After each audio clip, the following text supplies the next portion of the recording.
মুহাম্মদ ইবনে আব্দুল্লাহ ইবনে আব্দুল মুত্তালিবের চাইতে ভালো পাত্র আর কোথায় পাওয়া যাবে? আর আমাদের খাদিজাকে তো আমাদের আরবার বিয়ে দিতে হবে, একা একজন মহিলাকে কোথায় রেখে যাব আমরা? বাস, বিয়ে হয়ে গেল। বিয়ের সময় আল্লাহর রসুলের পক্ষ থেকে সাক্ষী ছিলেন, বিয়ের খুতবা পড়েছিলেন আবু তালিব, সাক্ষী ছিলেন তার আরেক চাচা হামজা, আর ওই দিক থেকে ওয়ারাকা ইবনে নওফেল। আলহামদুলিল্লাহ বিয়ে শাদী হয়ে গেল।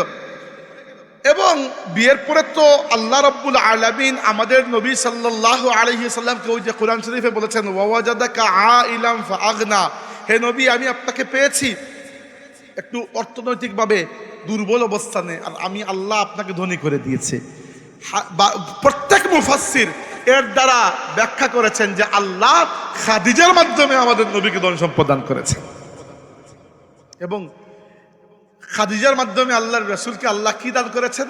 সংসার, পরিবার, আওলাদ। আমাদের নবী সাল্লাল্লাহু আলাইহি ওয়াসাল্লামের আওলাদ ছিলেন 7 জন। কয়জন? 7 জন। এর মধ্যে 4 জন মেয়ে, 3 জন ছেলে। এই 7 জনের মধ্যে 6 জনের মা হচ্ছেন খাদিজা।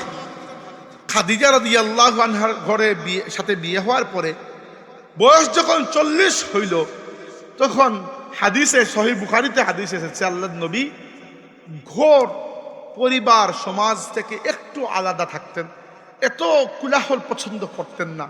তিনি মক্কা শরীফ থেকে ধরেন 7-8 কিলোমিটার দূরে একটা পাহাড় আছে।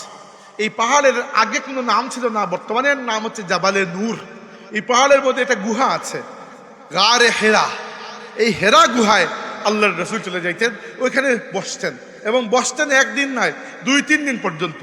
মাঝে মধ্যে নিজে আসতেন 2-3 দিন পরে, এসে আমাদের মা খাদিজার কাছ থেকে খাবার দাবার নিয়ে যেতেন। আর মাঝে মধ্যে আমাদের মা খাদিজা ওই পাহাড়ে উঠে গিয়ে আল্লাহ নবীকে খাবার দিয়ে আসতেন। খাদিজা রাদিয়াল্লাহু আনহার বয়স কম নয়, প্রায় 55 বছর। আমাদের নবীর সাথে খাদিজা রাদিয়াল্লাহু আনহার বিয়া হওয়ার তখন 10-12 বছর হয়ে গেছে, অলরেডি 10-12 বছর কেন 15 বছর হয়ে গেছে। তো খাদিজার বিয়ের সময় বয়স ছিল তার 40 বছর, তাই না? আমাদের নবীর বয়স 25, খাদিজার বয়স 40। তো 15 বছর পরে খাদিজার বয়স তো 55 হয়ে গেছে। 55 বছরের একজন মহিলার জন্য পাহাড় চড়ে উঠা কি কম কথা? কিন্তু আল্লাহর নবীর মায়ায় তিনি উঠতেন। একটু বুঝাতে চাই যে কোন পরিস্থিতিতে এসে আমাদের নবী সাল্লাল্লাহু আলাইহি ওয়াসাল্লাম ইসলামের দাওয়াত শুরু করেছেন, আর কোন পরিস্থিতিতে তিনি রেখে গেছেন। তাহলে বোঝা যাবে যে ইসলামের হাত ধরে দুনিয়াতে আসলে কোন কোন পরিবর্তন এসেছিল। আরব জাহানের এবং আরব জাহানের বাইরেও তৎকালীন যে সময়টা ছিল, ওই সময়কে আইয়ামে জাহিলিয়াত বলা হতো, আমরা সবাই জানি। এই আইয়ামে জাহিলিয়াত বলার অসংখ্য গণিত কারণ আছে। রাসূলুল্লাহ সাল্লাল্লাহু আলাইহি ওয়াসাল্লাম যে সমাজে জন্মগ্রহণ করেছেন, সেই সমাজ প্রায় 99% মানুষ ছিল মূর্তি পূজারী। হ্যাঁ, কিছু কিছু মানুষ ছিলেন যারা সেই যুগেও মূর্তি পূজা করেন নাই, যেমন আমাদের নবীর মা বাবা, যেমন হযরত আবু বকর সিদ্দিক, যেমন ওয়ারাকা ইবনে নওফেল, যেমন জায়েদ ইবনে আমর আল্লাহর রাসূলের বয়সে অনেক বড় একজন ব্যক্তি ছিলেন। তিনি মূর্তি পূজা করতেন না সেই যুগে, এবং তিনি নিজে কাবা শরীফের গিলাফে ধরে লটকে লটকে আল্লাহর কাছে কাঁদতেন যে আল্লাহ, আমি জানি মূর্তি পূজা করা ভুল, কিন্তু সঠিক কোনটা সেটা আমি জানি না, আমাকে তুমি সঠিকটা শিখিয়ে দাও। সেই যুগে যখন সবাই মূর্তি পূজা করত, তখন তিনি এই দোয়াটি আল্লাহর কাছে করতেন। এবং তিনি মক্কার মানুষের কোন দাওয়াতে যেতেন না। একদিন আল্লাহর রাসূল নিজে বলেছেন, আমি ছোটকালে তাকে দেখেছি যে তিনি কারো দাওয়াতে যেতেন না। কারণ তিনি বলতেন যে দাওয়াতে যে উট বা ভেড়া বা যেটাই খাওয়ানো হোক, সেটাকে দেবদেবীর নামে জবাই করা হচ্ছে, অতএব এটা আমি খেতে পারবো না। সেই যুগে যখন নবীও ইসলামের দাওয়াত শুরু করেন নাই, আল্লাহ নবীর বয়স একেবারে কম, তখন জায়েদ ইবনে আমর সেই পর্যায়ের ব্যক্তি ছিলেন। এবং তিনি আল্লাহর কাছে বলতেন, আল্লাহ, আমার বড় ইচ্ছা যে তুমি আমাকে তোমার আখেরি নবীর উম্মত হিসাবে কবুল করবে, কিন্তু যতদিন তোমার আখেরি নবী দুনিয়াতে না আসেন, আল্লাহ তোমার কাছে যেন এটা লেখা থাকে যে আমি তোমার বন্ধু, তোমার খলিল হযরত ইব্রাহিমের উম্মতের মধ্যে নিজেকে শামিল করে নিলাম। আরবরা তো এমনিতেই ইব্রাহিম আলাইহিস সালামের আওলাদ, তো আমি মিল্লাতে ইব্রাহিমের অনুসারে তিনি বলতেন। তো এরকম কিছু মানুষ ছিলেন যারা কখনো মূর্তি পূজা করতেন না, কিন্তু এদের সংখ্যা হচ্ছে আটার মধ্যে লবণের পরিমাণ, মানে বেশিরভাগ মানুষই মূর্তি পূজারী ছিল। ওই সময় রাসূল সাল্লাল্লাহু আলাইহি ওয়াসাল্লাম দুনিয়াতে এসেছেন। এখন আল্লাহর রাসূলের নবুয়তের জার্নিটা দুনিয়াতে আসার পরে শুরু হয় নাই, বরং সহিহ মুসলিম শরীফের মধ্যে হাদিস রয়েছে। সাহাবী আবু হুরায়রা, আবু যর গিফারি, অন্যান্য সাহাবীরা এরা প্রশ্ন করতেন, ইয়া রাসূলুল্লাহ মাতা কুনতা নাবিয়ান, ইয়া রাসূলুল্লাহ আপনি কখন থেকে নবী? অথবা মাঝে মধ্যে প্রশ্ন করতেন, ইয়া রাসূলুল্লাহ মাতা ওয়াজাবাত লাকান নুবুওয়া, কখন থেকে আল্লাহ আপনার জন্য নবুয়তকে লিখে দিয়েছেন? আল্লাহর রাসূল বলতেন, কুনতু নাবিয়ান ওয়া আদামু বাইনার রূহি ওয়াল জাসাদ। আরেকটা হাদিসে এসেছে, আনা ইনদাল্লাহি খাতামান নাবিয়িন ওয়া ইন্না আদামা লা মুনজাদিলুন ফি তিনাতিহি। আল্লাহর বান্দা, আল্লাহর প্রথম মাখলুক, প্রথম মানুষ আদম আলাইহিস সালাম যখন মাটি এবং পানির মধ্যখানে ছিলেন, অর্থাৎ তাকে যখন আল্লাহ সৃষ্টি করেন নাই, এর আগ থেকে আমি আল্লাহর কাছে আমার নাম খাতামান নাবিয়িন হিসাবে লিপিবদ্ধ হয়ে গিয়েছিল। শুধু নবী নয়, শেষ নবী হিসাবে। এবার দুনিয়াতে আল্লাহ নবীদের নবুয়তের দাওয়াত দেওয়ার জন্য একটা বয়স নির্ধারণ করেছেন। এটা আমরা করি নাই, আল্লাহ করেছেন। কুরআন শরীফে এসেছে, ওয়ালাম্মা বালাগা আশুদ্দাহু ওয়া বালাগা 40 সানা। আল্লাহ একজন নবীর কথা বলেছেন যে ওই নবী যখন পরিপূর্ণ বয়স 40-এ পৌঁছাইলেন, তার মানে হচ্ছে আল্লাহর কাছে শারীরিক এবং মানসিক উভয় দিক থেকে পরিপূর্ণতার বয়স হচ্ছে 40 বছর। শারীরিকভাবে মানুষ 15-20 বছর বয়সে পরিপূর্ণ হয়ে যায়, কিন্তু তখন তাকে জুস বেশি, হুশ কম। নবীর তো আর জুস বেশি, হুশ কম থাকলে হবে না। এই জন্য মানুষের মানসিক মেন্টাল সর্বোচ্চ লেভেল গিয়ে পৌঁছায় 40 বছর বয়সে। এই জন্য আল্লাহ রাব্বুল আলামিন প্রত্যেক নবীকে 40 বছর বয়সে ইসলামের দাওয়াত দেওয়ার হুকুম দিয়েছেন। তবে এর মানে এই নয় যে নবী 40 বছর বয়সে নবী হয়েছেন। নবী সৃষ্টির শুরু থেকেই নবী, তবে ইসলামের দাওয়াত তিনি শুরু করেছেন যখন তার বয়স হয়েছে 40 বছর। তো রাসূল সাল্লাল্লাহু আলাইহি সাল্লামের বয়স যখন 40 বছর হলো, সহিহ বুখারী শরীফের প্রথম অধ্যায় কিতাবু বাদউল ওয়াহী, এই অধ্যায়ের মধ্যে হাদিস রয়েছে প্রায় 60টার মতো হাদিস। এই অধ্যায়ের মধ্যে আল্লাহর নবীর ওপর কোরআন এবং আল্লাহর ওহী নাজিল হওয়া শুরু হয়েছিল কিভাবে, ওইটা নিয়ে বুখারী শরীফের প্রথম অধ্যায়। তো ওইখানে ইমাম বুখারী রাহমাতুল্লাহি আলাইহি বয়ান করেছেন পুরো ঘটনা। আমাদের মা আয়েশা সিদ্দিকা রাদিয়াল্লাহু আনহা বলেছেন যে আল্লাহর রাসূলের বয়স যখন হয়ে গেল 40 বছর, তখন এতদিনে আমাদের নবী সাল্লাল্লাহু আলাইহি ওয়াসাল্লাম কি করেছেন? আমাদের নবী 40 বছর হওয়ার আগ পর্যন্ত এমন একটা চরিত্র, নিজেকে এমন একটা চরিত্রে নিয়ে গেছেন যে ইসলামের দাওয়াত শুরু করার আগে আরবের মানুষেরা সম্মিলিতভাবে আমাদের নবীকে as-সাদিকুল আমিন উপাধিতে ভূষিত করেছে। অলরেডি তিনি মানুষের কাছে গ্রহণযোগ্য মানুষ। 2 নম্বর, আমাদের নবী সাল্লাল্লাহু আলাইহি ওয়াসাল্লাম আব্দুল মুত্তালিবের নাতি, এবং আব্দুল মুত্তালিব মক্কার মধ্যে সবচেয়ে গণ্যমান্য মানুষ ছিলেন। এতটুকু গণ্যমান্য মানুষ যে আব্রাহা বাদশাহ যখন কাবা শরীফ ভাঙতে এসেছিল, ভাঙতে তো পারে নাই, আল্লাহ পাক পাখির ঝাঁক পাঠিয়ে দিয়েছিলেন, আমরা জানি। ওয়া আরসালা আলাইহিম তাইরান আবাবিল। আব্রাহা কাবা শরীফ ভাঙ্গার আগের রাতে আব্দুল মুত্তালিবকে খবর দিয়েছিল, সে এসে মক্কার বাইরে ক্যাম্প করেছিল, তাবু টানিয়েছিল যে কালকে গিয়ে কাবা ধ্বংস করে দেব। রাতে আব্দুল মুত্তালিবকে সে ডাকিয়েছিল যে কাবার মুতাওয়াল্লিকে, সবাই বললেন নাম হচ্ছে আব্দুল মুত্তালিব, ঠিক আছে আসো আমার সাথে কথা বলে যাও। আব্দুল মুত্তালিব আসতেন, উঁচু লম্বা ফর্সা সুন্দর একজন মানুষ। তো আব্রাহা জিজ্ঞেস করলো যে আপনি কি মক্কা এবং কাবার মুতাওয়াল্লি? আব্দুল মুত্তালিব বলল হ্যাঁ। তো আব্রাহা জিজ্ঞেস করলো যে আপনি আমার কাছে কোনো অনুরোধ বিনয় করতে চান, কিছু চাইতে চান আমার কাছে? সে চিন্তা করেছিল, আব্রাহা চিন্তা করেছিল আব্দুল মুত্তালিব বলবেন যে কাবা শরীফ ভাঙবেন নাই সেই। তো ওই জবাবে আব্দুল মুত্তালিব বললেন, জি আমি আপনার কাছে একটা জিনিস চাই, সেটা হচ্ছে আপনার সেনাবাহিনী ইয়ামেন থেকে মক্কা শরীফ আসার পথে আমাদের মক্কার মানুষের যে উটগুলো আমরা একটা প্রান্তরে ছেড়ে দেই, উট চড়ে খায়, ওই প্রান্তর থেকে আপনার সেনাবাহিনী আমাদের সবগুলো উট চুরি করে নিয়ে আসছে। তো আমি চাই এই উটগুলো আপনি আমাকে ফেরত দিয়ে দিন, আমি চলে যাই। আবরাহা বাদশাহ অবাক হলো যে আপনি কাবার মুতাওয়াল্লি, আপনি কাবা ভাঙবো না এই মর্মে আমার কাছে রিকোয়েস্ট করার কথা, আর আপনি চাইলেন কি উট? আপনাকে তো বড় সম্মান আমি করেছিলাম, এখন আপনার জন্য আমার মনে আর সম্মান রইল না। বলল কে? আবরাহা। সে তো জানে না আব্দুল মুত্তালিব কোন লেভেলের মানুষ।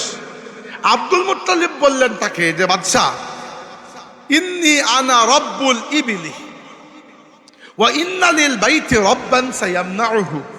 বাদশাহ, আমি আব্দুল মুত্তালিব উটের মালিক, উট নেওয়ার জন্য আসছি। আমি ওই ঘরের মালিক নই, আমি হচ্ছি ওই ঘরের খাদিম। ওয়া ইন্না লিল বাইতি রব্বান, এই ঘরের একজন মালিক আছেন, সায়ামনাউহু, তিনি তার ঘরকে রক্ষা করবেন, আর তুমি পারলে ভেঙে দিয়ে যাও। আবরাহা তো অবাক। তো সেই উট ছেড়ে দিল। আব্দুল মুত্তালিব সবগুলা উট নিয়ে গেলেন, প্রায় 100 খানিকের মতো উট ছিল তার। সবগুলা উট কাবা শরীফের পাশে আল্লাহর নামে কুরবানি করে দিলেন। এবং এই কুরবানিকে ওসিলা করে, নেক কাজে তো ওসিলা করা যায়, আল্লাহর কাছে কিছু চাইতে হইলে ওসিলা করে তিনি দোয়া করলেন, আল্লাহ আমার পক্ষে এত বড় জালিম বাদশাকে, এত বড় সেনাবাহিনীকে আটকানো সম্ভব নয়, তোমার ঘরের জিম্মাদারি তোমার হাতে। এই বলে তিনি মক্কার মানুষকে নিয়ে পাশে একটা পাহাড়ে চলে গেলেন। আর পরের দিন তো কি নাটক হইল এটা তো আমরা সবাই জানি। ও আরসালা আলাইহিম তাইরান আবাবিল তারমিহিম বিহিজারাতিন মিন সিজ্জিল। আল্লাহ বলেছেন পাখিগুলো ছোট ছোট পাথর, মুখে একটা, দুই পায়ে দুইটা নিয়ে এসে উড়ে ঝাঁকে ঝাঁকে পাখি এসেছে এবং নিচে ফেলেছে। আল্লাহ বলেছেন ফাজআলাহুম কাআসফিম মাকুল। আবরাহার সেনাবাহিনীর অবস্থা এরকম হয়েছে, কখনো দেখেছেন গরু যখন ঘাস খায়, ঘাস চিবানোর পরে কিছু ঘাস গরু গিলে, কিছু ঘাস মুখ দিয়ে পড়ে যায়। আল্লাহ বলছেন গরুর মুখ থেকে চিবানো ঘাস পড়লে ঘাসের যেরকম অবস্থা হয়, আবরাহার সেনাবাহিনীর এরকম অবস্থা হয়ে গেছে। তার মানে বুঝতে পারছেন অলরেডি আমাদের নবী কিন্তু সাধারণ ব্যক্তি নয়, বরং তিনি আব্দুল মুত্তালিবের নাতি। এবং আব্দুল মুত্তালিব মানে কে এটা তো আমরা জানি, মানে মক্কার যদিও কোনো রাজা বাদশার তখন কোনো অবস্থা এরকম ছিল না ধারণা, কিন্তু যদি কোনো রাজা হয়ে থাকতেন তাহলে আব্দুল মুত্তালিবই মক্কার রাজার মতো ছিলেন, তিনি ছিলেন বিচারক। তো সেই আব্দুল মুত্তালিবের নাতি আমাদের নবী সাল্লাল্লাহু আলাইহি ওয়াসাল্লাম। দ্বিতীয়ত হচ্ছে মক্কার মানুষের কাছে তিনি এতটুকু সৎ ছিলেন, এতটুকু আমানতদার, যে মক্কার মানুষেরা সম্মিলিতভাবে আমাদের নবীকে, যখন তার বয়স কম, তরুণ বয়সে তিনি, তখন তাকে আস-সাদিকুল আমিন উপাধি দিয়েছিলেন। এবং কি শুধু তাই নয়, সামাজিকভাবে তিনি এতটা গ্রহণযোগ্য ছিলেন, আরবরা একবার কাবা শরীফকে সংস্কার করেছিল, নতুন করে কিছু বাঙ্গাচুরা জায়গা ঠিকঠাক করেছিল। তো ওই সময় হাজারে আসওয়াদ যে পাথর, কালা পাথর, ওই পাথরটা খুলে রেখেছিল, যে পরবর্তীতে কাবা শরীফ বানানো হয়ে গেলে এক পাশে আবার এটাকে প্রতিস্থাপন করব। খুলে তো রেখেছিল, কাবা শরীফ নতুন করে বানানোর পরে আবার যে লাগাবে, ঝগড়া লেগে গেল, কে লাগাবে?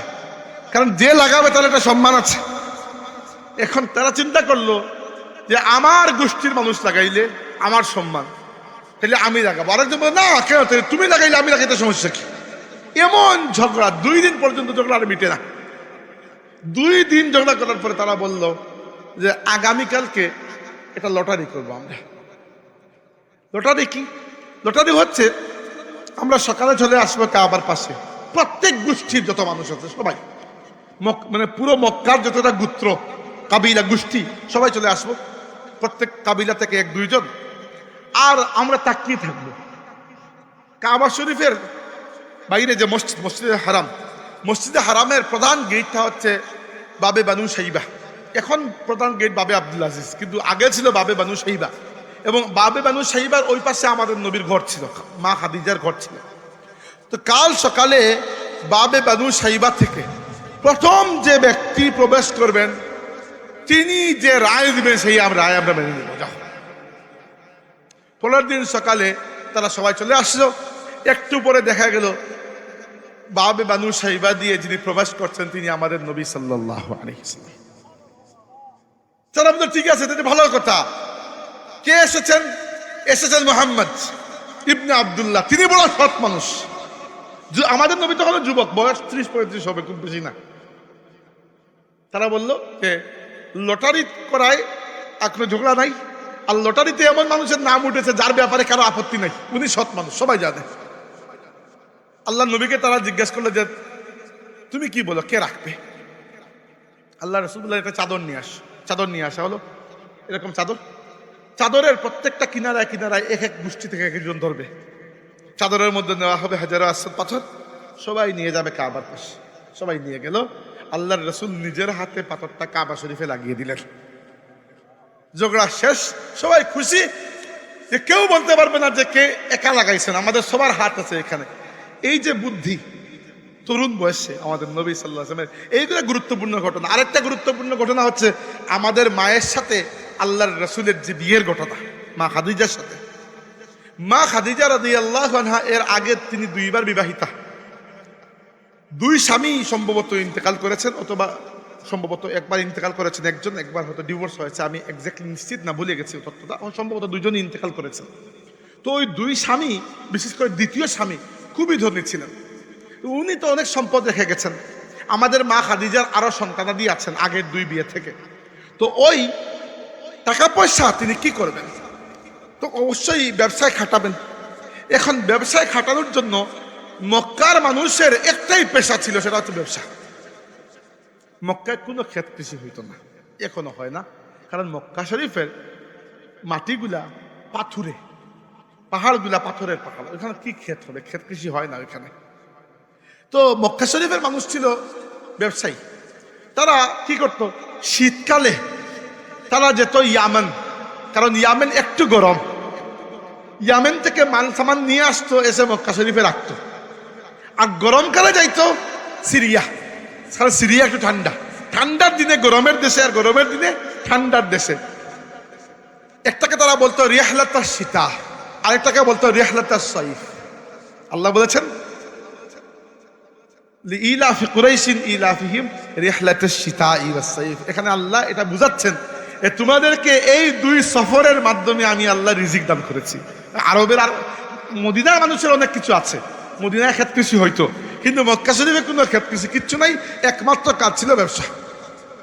এখন খাদিজা রাদিয়াল্লাহু আনহা অনেক মানুষের কাছে তার নিজের ব্যবসায়িক সম্পদ দিয়েছেন, যে আপনি ব্যবসা করে নিজেও কিছু দেবেন ম্যানেজার হিসাবে, বাকি আমাকে দেবেন। যারাই দেন সেই বাটপারি করে, যারাই দেন সেই বাটপারি করে।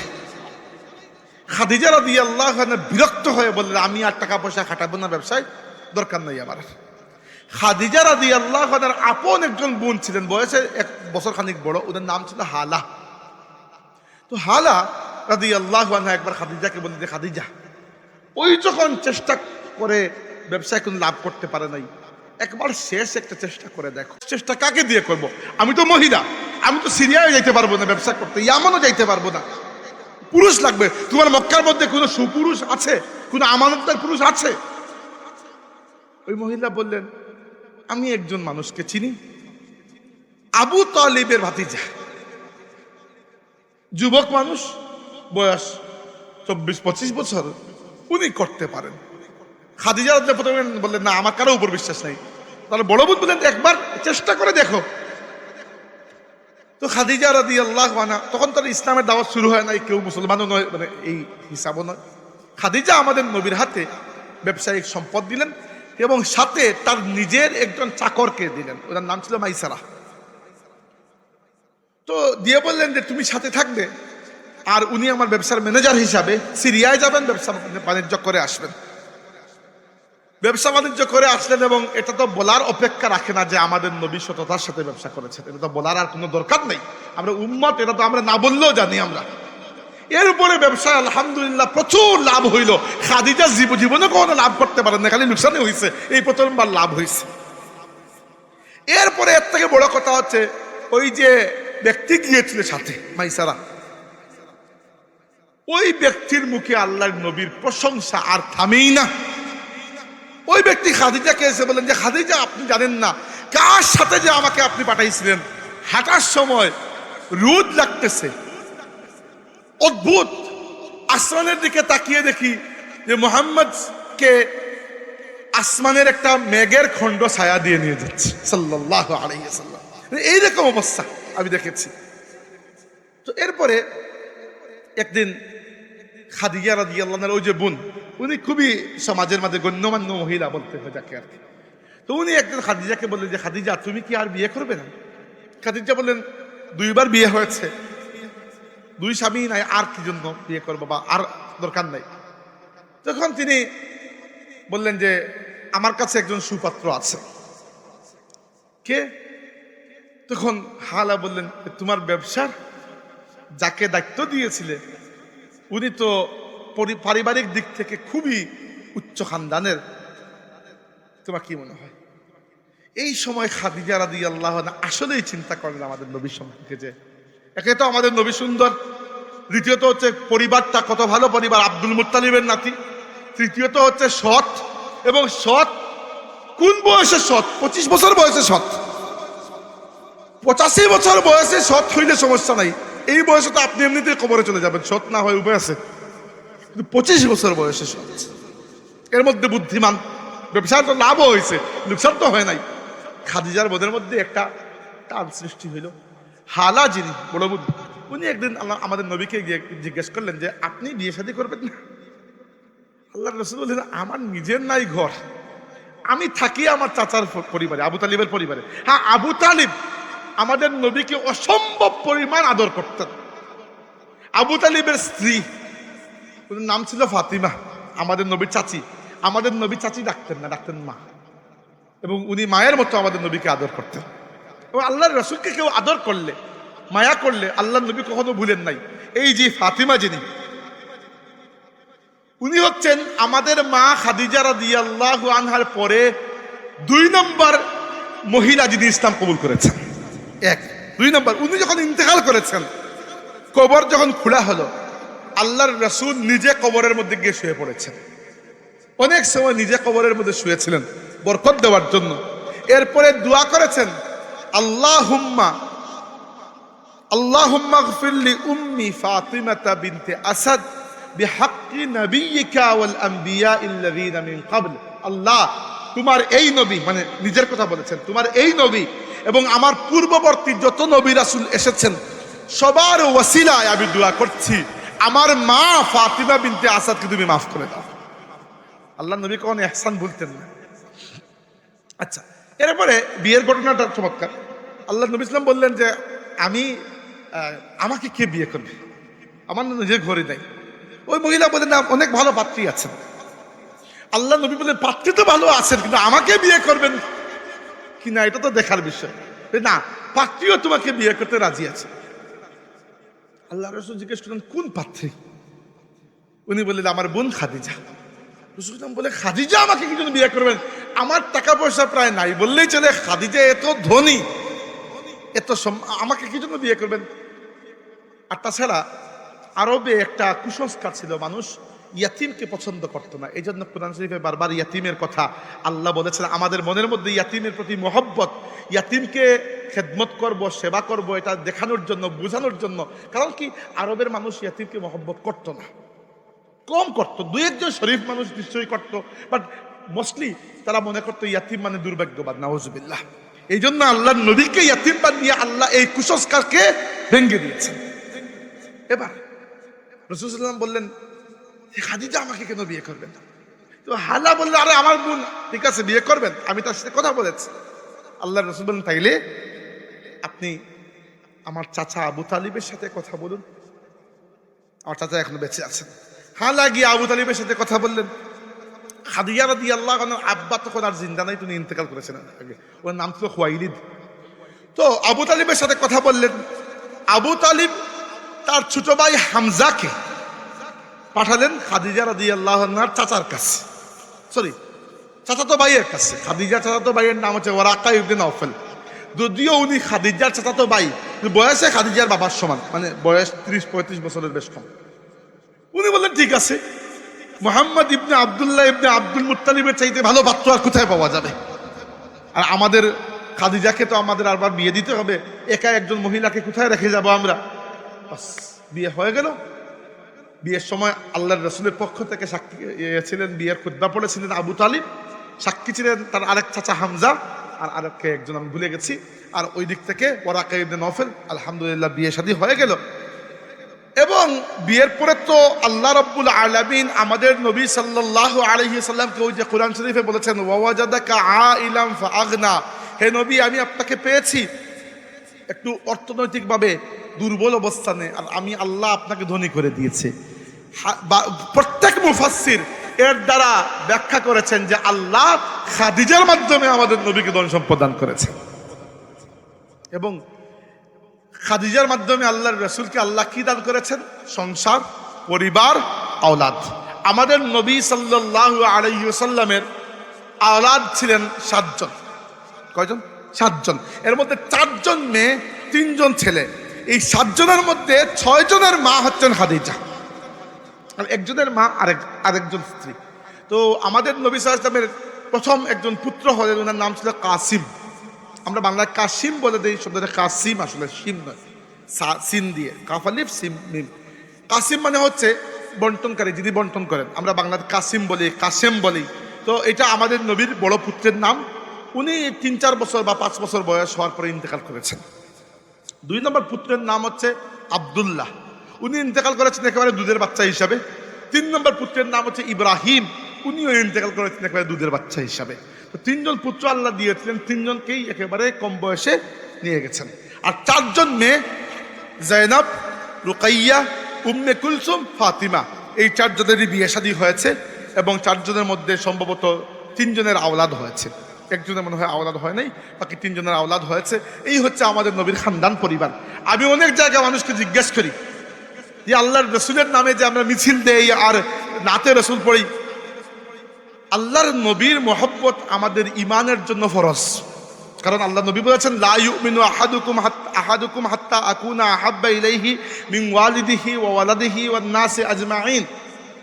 আমি যতক্ষণ পর্যন্ত তোমাদের জন্য তোমাদের বাবা এবং পূর্বপুরুষ, তোমাদের সন্তান এবং অধস্তন পুরুষ এবং দুনিয়ার তামাম মানুষের চাইতে বেশি মহব্বতের পাত্র না হব, অতক্ষণ তোমাদের ঈমান পরিপূর্ণ হবে না। এবার আমাকে বলুন, যে ব্যক্তি আল্লাহর নবী সম্পর্কে তেমন কিছু জানে না, না জানলে কি মহব্বত তৈরি হওয়া সম্ভব? যাকে আপনি চিনেনই না, তার জন্য কিসের মহব্বত? দুনিয়াতে কত মানুষ আছে যার হয়তো কোটি কোটি ফলোয়ার, কিন্তু আপনি তাকে চিনেন না, তো নাই, চিনেন না।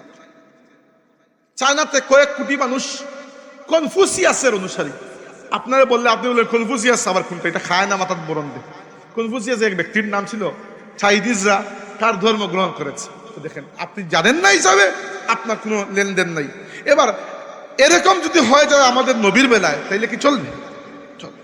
এই জন্য আমি, যদিও মিলাদুন্নবী মাহফিল বাংলাদেশে আমার করা হয় না, এই জন্য, কারণ আমি মিলাদুন্নবী মাহফিলের সময় দেশের বাইরে থাকি। আমি থাকি ইউরোপে। আমি প্রায় বেশিরভাগ বছর, কোনো বছর আসি জানুয়ারিতে, কোনো বছর ডিসেম্বরে আসি দেশে। তো মিলাদুন্নবী মাহফিলগুলো করা হয় না। এক মৌসুমে আমার ভাইয়ের বিয়ের জন্য এসেছিলাম দেশে, ওই বছর কিছু মিলাদুন্নবী মাহফিল করেছিলাম। প্রত্যেক মাহফিলে গিয়ে আমি আল্লাহর নবীর পরিবার সম্পর্কে মানুষকে বুঝিয়েছি। এই যাকে আপনি মহব্বত করেন তাকে তো চিনতে হবে প্রথমে। আমাদের নবী সাল্লাল্লাহু আলাইহি ওয়াসাল্লামের ব্যাপারে জিজ্ঞেস করি তরুণদেরকে, বাবার নাম কি? আব্দুল্লাহ। মায়ের নাম আমিনা। সর্বোচ্চ দাদার নাম আব্দুল মুত্তালিব। এরপর আর কেউ বলতে পারে না। আমি যদি জিজ্ঞেস করি দাদির নাম কি, আমি নিশ্চয়ই একজনও বলতে পারবে না। আমাদের নবীর দাদির নাম ছিল ফাতিমা, আমাদের নবীর চাচির নামও ফাতিমা, আমাদের নবীর মেয়ের নামও ফাতিমা। দাদির নাম ছিল ফাতিমা বিনতে আমর, চাচির নাম ফাতিমা বিনতে আসাদ, আর মেয়ের নাম তো ফাতিমা বিনতে মুহাম্মদ সাল্লাল্লাহু আলাইহি ওয়াসাল্লাম। তো আল্লাহর রাসূলের দাদা আব্দুল মুত্তালিব 6টা বিয়ে করেছিলেন। 6 বিয়ে থেকে তার 18 জন সন্তান। এর বেশি যদি থাকেন সেগুলো ইতিহাসে আর রেকর্ড নাই। 18 জনের নাম আমরা জানি।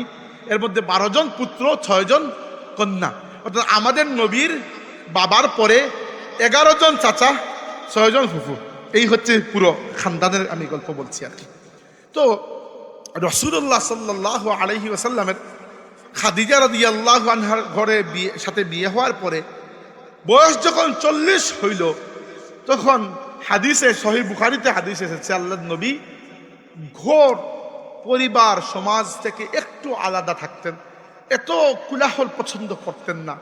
তিনি মক্কা শরীফ থেকে ধরেন 7-8 কিলোমিটার দূরে একটা পাহাড় আছে। এই পাহাড়ের আগে কোনো নাম ছিল না, বর্তমানে নাম হচ্ছে জাবালে নূর। এই পাহাড়ের মধ্যে একটা গুহা আছে, গারে হেরা। এই হেরা গুহায় আল্লাহর রাসূল চলে যাইতেন, ওইখানে বসতেন এবং বসতেন একদিন নয় 2-3 দিন পর্যন্ত। মাঝে মধ্যে নিজে আসতেন 2-3 দিন পরে, এসে আমাদের মা খাদিজার কাছ থেকে খাবার দাবার নিয়ে যাইতেন। আর মাঝে মধ্যে আমাদের মা খাদিজা ওই পাহাড়ে উঠে গিয়ে আল্লাহ নবীকে খাবার দিয়ে আসতেন। খাদিজা রাদিয়াল্লাহু আনহার বয়স কম নয়, প্রায় 55 বছর। আমাদের নবীর সাথে খাদিজা রাদিয়াল্লাহু আনহার বিয়া হওয়ার তখন 10-12 বছর হয়ে গেছে অলরেডি। 10-12 বছর কেন, 15 বছর হয়ে গেছে। তো খাদিজার বিয়ের সময় বয়স ছিল তার 40 বছর, তাই না? আমাদের নবীর বয়স 25, খাদিজার বয়স 40। তো 15 বছর পরে খাদিজার বয়স তো 55 হয়ে গেছে। 55 বছরের একজন মহিলার জন্য পাহাড় চড়ে উঠা কি কম কথা? কিন্তু আল্লাহর নবীর মায়ায় তিনি উঠতেন। এবং রাসূল সাল্লাল্লাহু আলাইহি ওয়াসাল্লাম ওই অবস্থায়, হাদিসে এসেছে, কানা ইয়াতাআব্বাদু, আল্লাহর নবী এখানে ইবাদত করতেন। কিন্তু এটা সমস্যা হচ্ছে, কি ইবাদত করছে? ইবাদত কি তখন কিছু ছিল? ইসলামের তখন তো ইসলাম তো নাজিলই হয় নাই তখন। অর্থাৎ আরবের মানুষ মূর্তি পূজারই ছিল। আমাদের নবী তো নাউজুবিল্লাহ মূর্তি পূজারই তো আর ছিলেন না। আর ইসলামের ইবাদত বন্দেগী তো তখন আসেই নাই, কি ইবাদত করতেন? তো হাদিসের যারা ব্যাখ্যা করেছেন তারা লিখেছেন উলামায়ে কেরাম, আমাদের নবীর ইবাদত ছিল ইয়াতাফাক্কারু, তিনি ফিকির চিন্তা করতেন বসে বসে যে মানব জাতিকে কিভাবে হিদায়াত দেওয়া যায়। নবী নিজের হিদায়াতের জন্য চিন্তা করা লাগে না, কারণ প্রত্যেক নবী হাদি এবং মাহদি হয়ে দুনিয়াতে আসেন। নবীকে আল্লাহ রূহ জগতেই হিদায়াত দিয়ে দেন, নবী দুনিয়াতে এসে আর হিদায়াত লাভ করা লাগে না। নবী চিন্তা করতেন মানুষকে কিভাবে হিদায়াত দেওয়া যায়। তো আল্লাহ রাব্বুল আলামিন একদিন হিদায়াত দিয়ে ফেরেশতা জিবরাইলকে পাঠিয়ে দিলেন। জিবরাইল এসে কোরআন শরীফের প্রথম 5টা আয়াত নিয়ে আসলেন। বিসমিল্লাহির রহমানির রহিম, ইকরা বিসমি রাব্বিকাল্লাযী খালাক, খালাকাল ইনসানা মিন আলাক। আপনারা জানেন সূরা আলাকের প্রথম 5 আয়াত কোরআন শরীফের প্রথম ওহী নাযিল হয়েছিল। এবং ওই মিটিংটা জিবরাইলের সাথে প্রথমবার আমাদের নবী ভয় পেয়ে গিয়েছিলেন যে উনি কি আসলেন, কি করলেন আমার সাথে, কি বলে গেলেন। ঘরে এসেছেন, এসে খাদিজা রাদিয়াল্লাহু আনহাকে বলেছেন, ইয়া খাদিজা ইন্নী খাশিতু আলা নাফসি, আমি আমার নিজের প্রাণের ব্যাপারে ভয় করছি। কি হলো? কোন জিন, কোন দৈত্য, কি আমার সাথে এই আচরণটা কি হলো? খাদিজা রাদিয়াল্লাহু আনহা বললেন, কি হইলো আপনার সাথে ওই ঘটনা? কে এসেছিল আমি জানি না, কিন্তু ওয়াল্লাহি লা ইউযিকাল্লাহু আবাদা, আল্লাহর কসম করে বলছি, যে আসুক আর যে যাই করার চেষ্টা করো, আল্লাহ আপনার কোনো ক্ষতি হতে দেবেন না। কেন? ইন্নাকা লাতাসিলুর রাহিম ওয়া তাহমিলুল কাল্লা ওয়া তাকসিবুল মা'দুমা ওয়া তুকরিদ দাঈফা ওয়া তুঈনু আলা নাওয়াইবিল হক। হে আমার স্বামী, আপনার মধ্যে কিছু গুণ আছে। আপনি আত্মীয়তার সম্পর্ককে রক্ষা করেন, গরিব মানুষের, অসহায় মানুষের বোঝা বহন করেন, কাপড়হীনকে কাপড় পরিয়ে দেন, মেহমানকে ইজ্জত করেন, কেউ হাত পাতলে সাধ্যমতো হাতটা পরিপূর্ণ করে বিদায় দেন। এই যে গুণ আছে, এই গুণের কারণে আমি এটা কসম করে বলতে পারি যে আল্লাহ আমার স্বামীর কোনো ক্ষতি হতে দেবেন না। এরপরে তো আস্তে আস্তে শুরু হলো, আমি এর লম্বা কাহিনী কি বলবো। কিন্তু আমাদের নবী এসে সমাজকে কিভাবে পেলেন যে এই সমাজের মানুষ আল্লাহর সাথে সাথে, আল্লাহকে বাদ দিয়ে নাই তারা, আল্লাহর সাথে আরো 360টা মূর্তি পূজা করতেছে। আর আমাদের নবী এসে কি বললেন? লা ইলাহা ইল্লাল্লাহ। নাম্বার 1, লা ইলাহা ইল্লাল্লাহ, আল্লাহ ছাড়া আর কোনো মাবুদ নাই। 2 নম্বর, তিনি দেখলেন যে আরবের প্রত্যেকটা গোত্র কার মর্যাদা বেশি আর কারটা কম, এটা নিয়ে সারাদিন রাত 24 ঘন্টা সারা বছর ঝগড়া করে।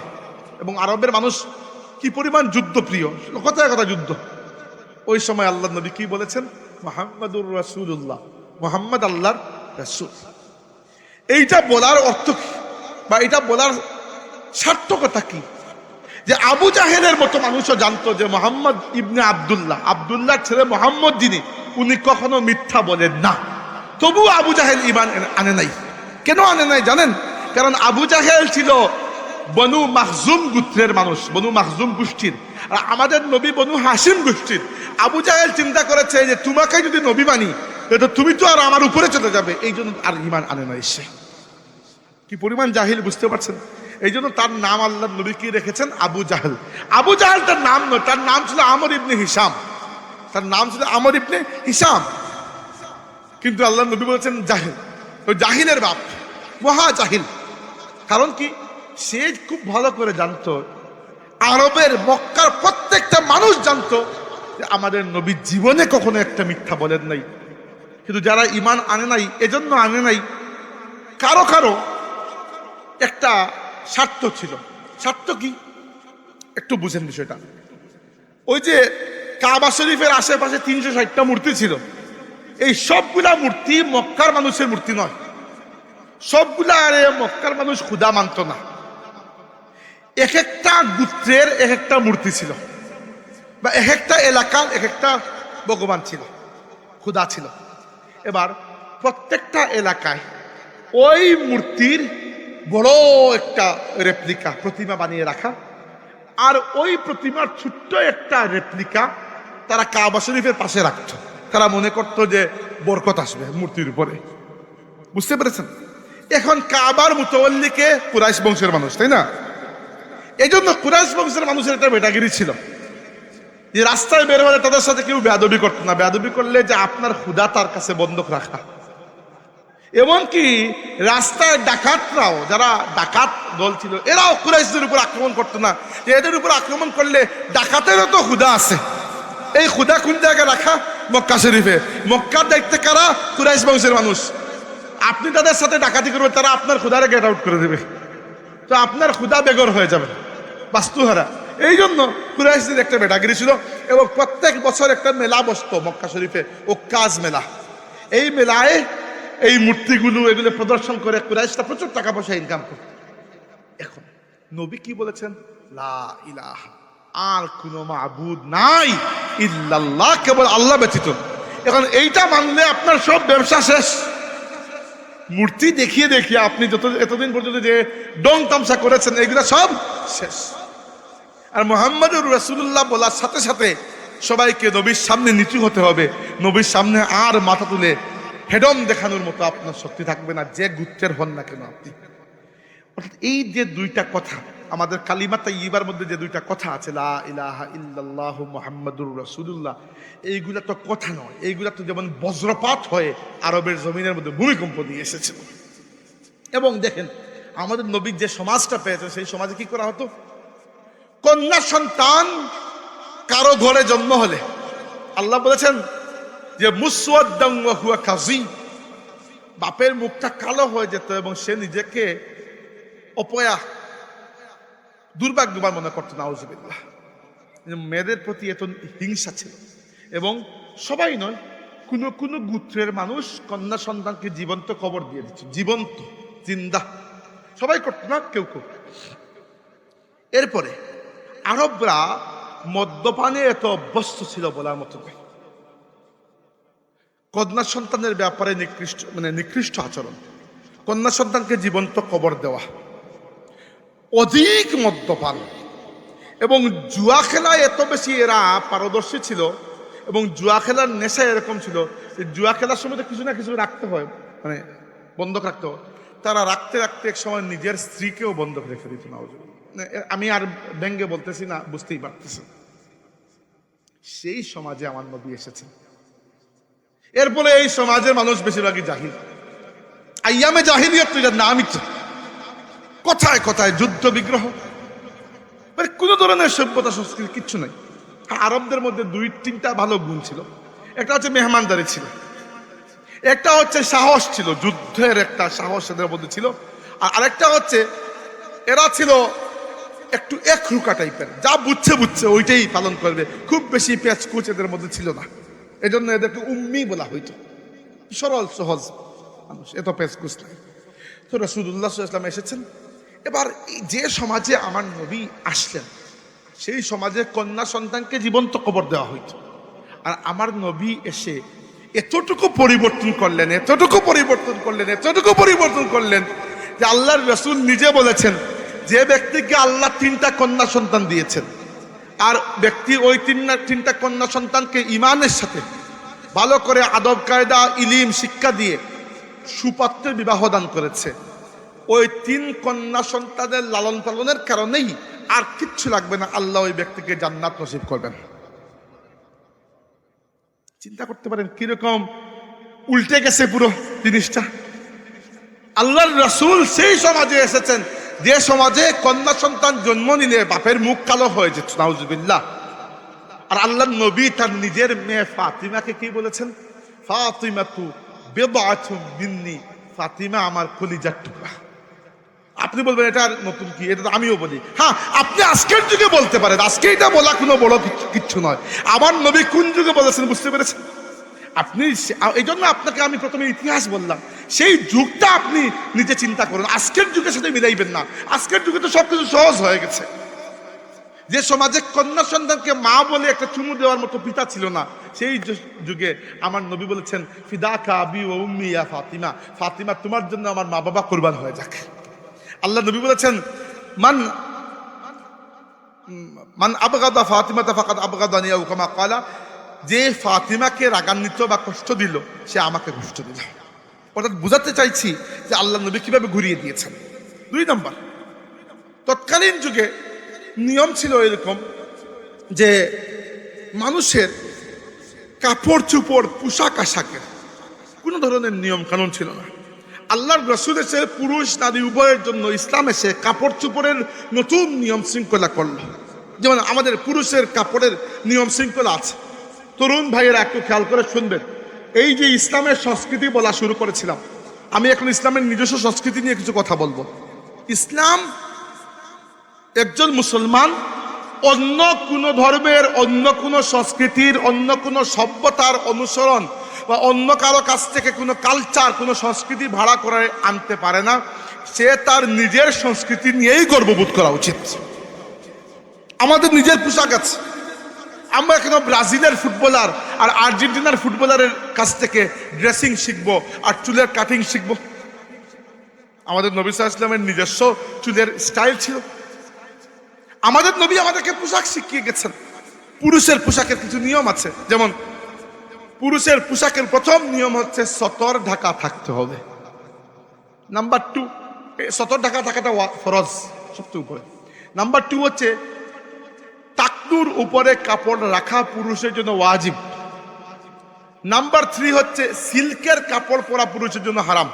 সিল্কের কাপড় পরবেন তবে সেটা জান্নাতে যাওয়ার পরে।